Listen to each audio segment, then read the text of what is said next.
One of the disciples asked the Savior, "Will matter be destroyed or not?" "Every nature," replied the Savior, "every formation, and every creature exists within and among one another.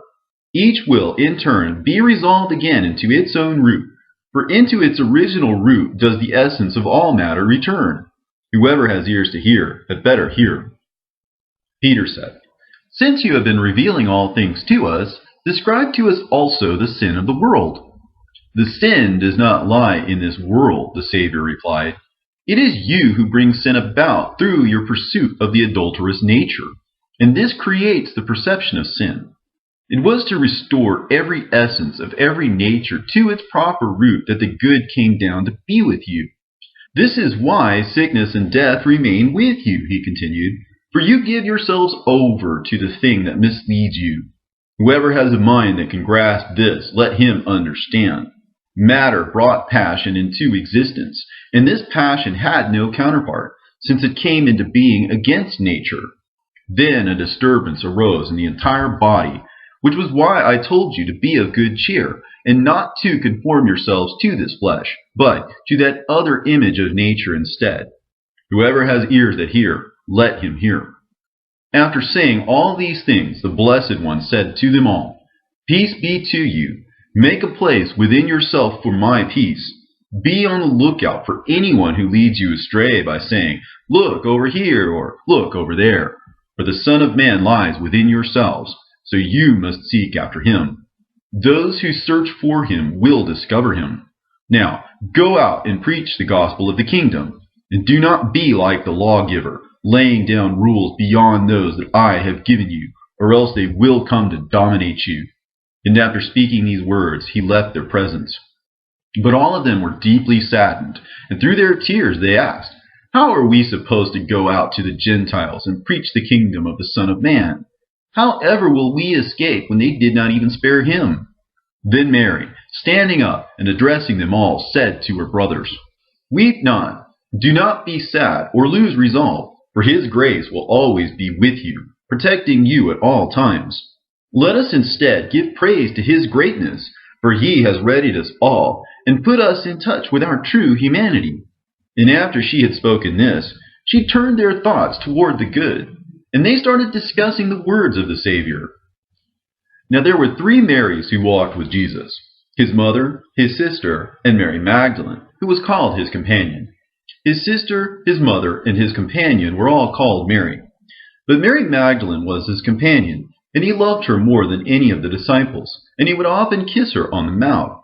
This would offend the other disciples, and they used to openly disapprove. "Why," they would ask, "do you love her more than the rest of us?" The Savior answered them, "Why is my love for you not like my love for her? If a blind man should stand in darkness alongside someone who can see, what difference is there between the two? But when at last the light breaks forth, the one with sight will see the light, but the blind one will remain in darkness."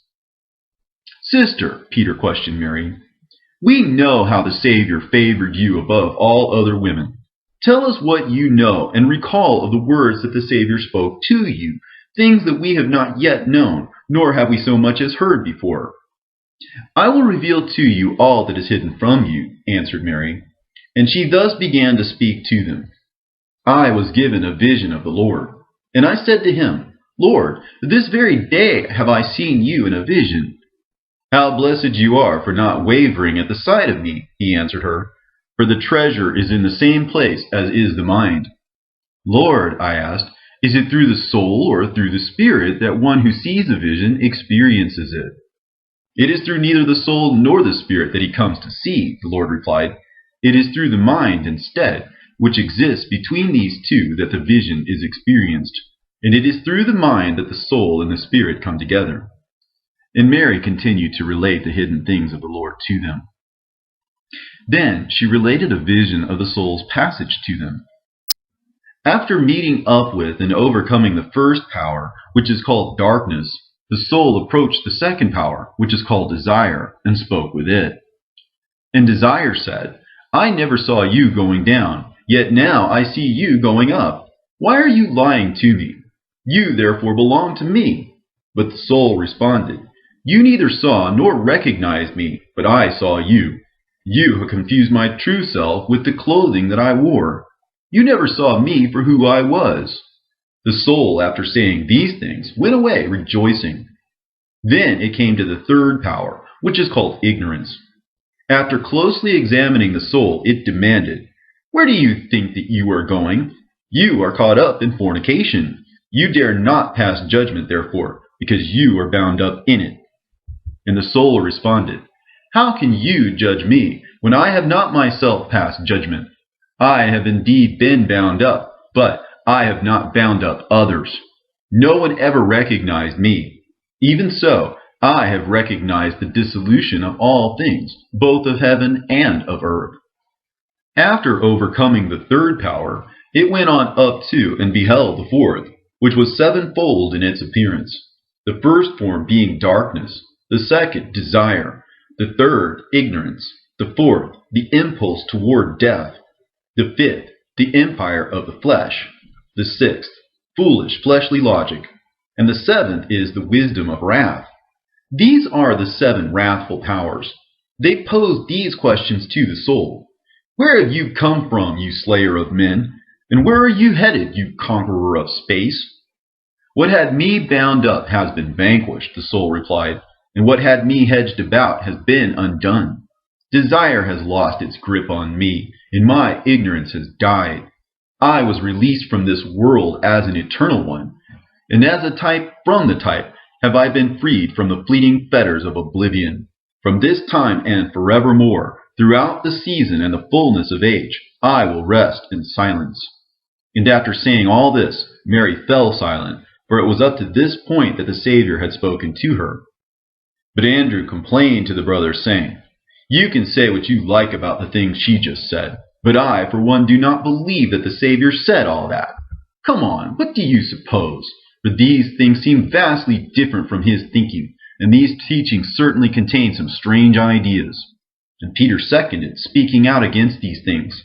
He asked them all with regard to the Savior, "Has he really disclosed all of these things secretly to a woman without speaking them openly to us? Are we supposed to turn around and start listening to the likes of her? Does he honestly prefer her to us?" And through her tears, Mary questioned Peter. "What are you thinking, Brother Peter? Do you imagine that I have conjured all of this up out of my own heart, or that I am telling lies about the Savior?" Levi cut in, saying to Peter, "Peter, you have always been hot-tempered, ever inclining toward anger, and constantly giving way to it. And even now that is exactly what you are doing, questioning her as though you were her enemy. Are you now going to attack this woman as if she were one of the adversaries? If the Savior thought her to be worthy, then who are you to dismiss her? For he knew her fully and loved her devotedly, and it is because the Savior knows her so well that he loves her more than he does us. Let us therefore be ashamed and clothe ourselves in our ideal humanity. Let us all be on our way and preach the gospel as the Savior has commanded, not laying down any rules or laws beyond those which he laid down for us." And after hearing this, they went and started to publish and to preach.